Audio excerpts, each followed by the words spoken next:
Hello everyone, আসসালামু আলাইকুম।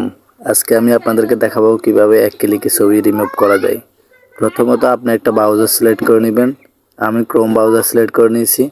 Chrome ব্রাউজারে যাই লিখব রিমুভ ব্যাকগ্রাউন্ড। তারপরে প্রথমত একটা চলে আসবে রিমুভ ব্যাকগ্রাউন্ড।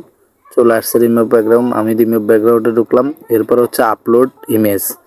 আমরা আপলোড ইমেজে গেলাম, তারপরে সরাসরি গ্যালারিতে চলে গেলাম। গ্যালারিতে গিয়ে আমাদের ছবি সিলেক্ট করতে হবে। ছবি সিলেক্ট করার পরে দেখবেন এক ক্লিকে কিভাবে ছবি রিমুভ করা যায়, ব্যাকগ্রাউন্ড রিমুভ করা যায়। এটি প্রমাণ সহ ভিডিওর মাধ্যমে দেখা যাবে। পুরো ভিডিওটি দেখলে বুঝতে পারবেন। এক ক্লিকে রিমুভ হয়ে গেল ব্যাকগ্রাউন্ড। এখন আমি এটা ডাউনলোড করে নেব।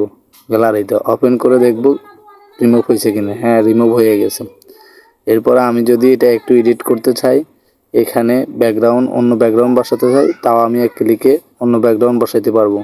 তার জন্য আমাকে এডিট ফাংশানে গিয়ে ছবির ব্যাকগ্রাউন্ড সিলেক্ট করতে হবে। এখানে আমি ব্যাকগ্রাউন্ড সিলেক্ট করতেছি। একের পর এক দেখতে পাচ্ছেন ছবিতে ব্যাকগ্রাউন্ড সিলেক্ট হয়ে গেছে। এরপর আপনি ডাউনলোড করে নেবেন।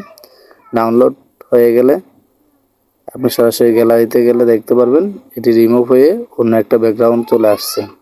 এ হলো আজকের ভিডিও, এ পর্যন্ত।